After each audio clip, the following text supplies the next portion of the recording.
Hi, I'm Barry Young. I'm here to talk to you today about stones. You can tell a lot about a guy by his stones. At least that's what they tell me. Today is the 4th of July, and there is no more appropriate holiday in which to talk about stones. Well, it just is. Okay. Here's some different stones I'd like to share with you. The number one stone that you guys need to think about getting is called a hard Arkansas. It's translucent white. Let me hold it up to the light here. You can see right through it. And these are hard and beautiful and smooth, and they're used for finishing the edges on your tools. This particular one is a razor stone.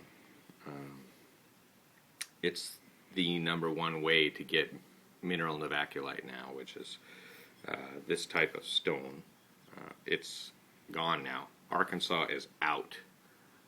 They've totally mined it out. So these days, what the smart boys at Norton are doing is they take the chips out of the mine where they used to cut the full-size stones. There's a lot of chips left over from when they were quarrying this rock. So they mix it up in a big slurry with some binder, and they mold it into something that looks like this. And from a distance, you really can't tell. When you feel the stone, it's quite a bit rougher than a natural stone like this one. They're hard to find, so be really, really careful with them. Now let's take a look at these two stones. Notice that this natural stone has got imperfections in it, and the composite stone does not. So, big difference when you go to use these two stones. This one will be smooth and leave a mirror-like finish. This one, not so smooth, although it's the best thing that you can get today. They're available from MSC or Enco or lots of other places. Okay, another natural stone you should know about is Ouachita. This is a medium grade Arkansas stone. It's actually a mineral, although this one is composite.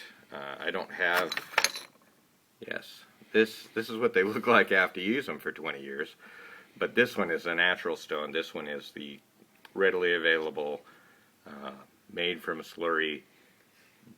The junk stone is really what it is. I don't like artificial stones very much.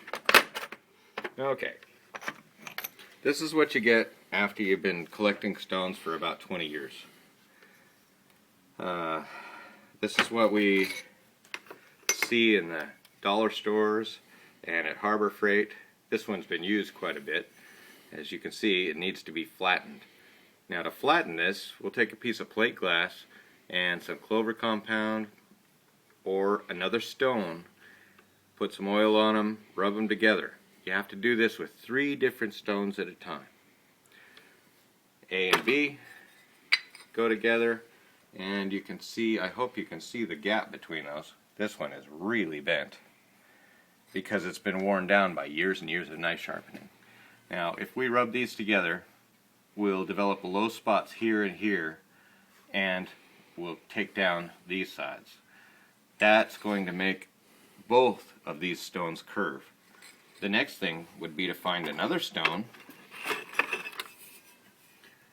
and now when we rub, now that this has a high point in the middle, we rub these together. That'll wear down the high spot on this a little bit. Then we go A and C and wear down the ends of this stone. This is also going to cause a depression here. But because we're mating the 3 different pieces together, eventually all 3 will flatten out. It's loads of fun. It's if you have the opportunity to go to Reno or to do stone flattening, just go ahead and go to Reno. That's the way to go. These days, we see a lot of diamond stones. These are really rapid material removal. They're inexpensive. I think I paid $8 for this, which is pretty good deal for one this size. But it takes mass material in a hurry. They're really good for stoning a radius on end mills or on the end of a tool bit.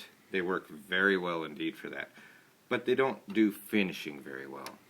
Now there is, let's see, I don't have any here right now, but there's a product called Easy Lap, which is like this basically on a stick, a plastic stick. Those are $10 or less. They work very well, but I find I use the fine one 10 times as much as I use any of the other grades. This is a Japanese water stone. Pardon me. They're very expensive. They're very high maintenance. And I said to hell with that, and I just started using it as a regular stone. It's a horrible waste of a quality stone. But here in the machine shop, we're not really doing a lot of super precision wood cutting tools, and so that's what this is really best for. Just save your money. Don't buy these. They really don't do what you want them to do. One thing that you should do is get one of these fine India stones from Norton.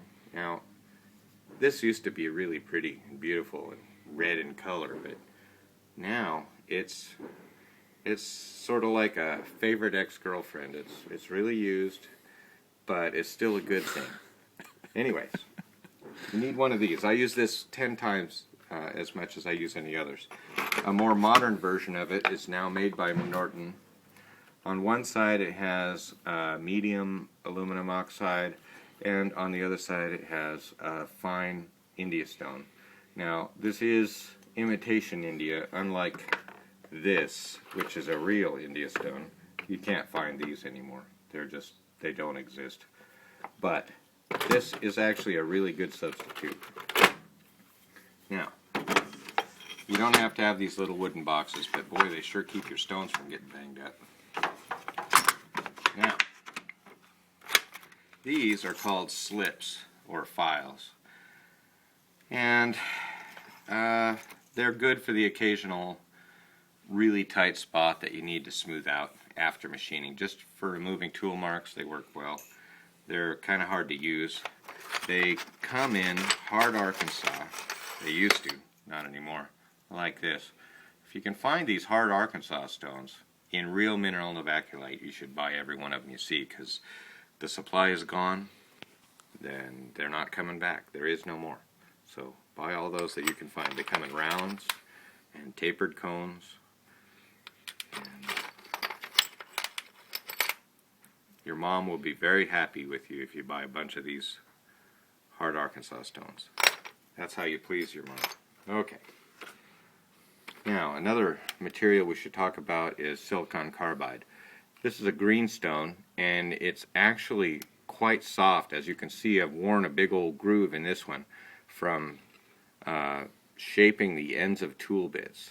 This is really good for putting a radius on carbide. Even though it's a softer stone, the way that it works is it abrades and wears away, exposing new sharp grits with every stroke. Because it's soft, it's got what it takes to cut carbide, just like water can wear away granite given enough time.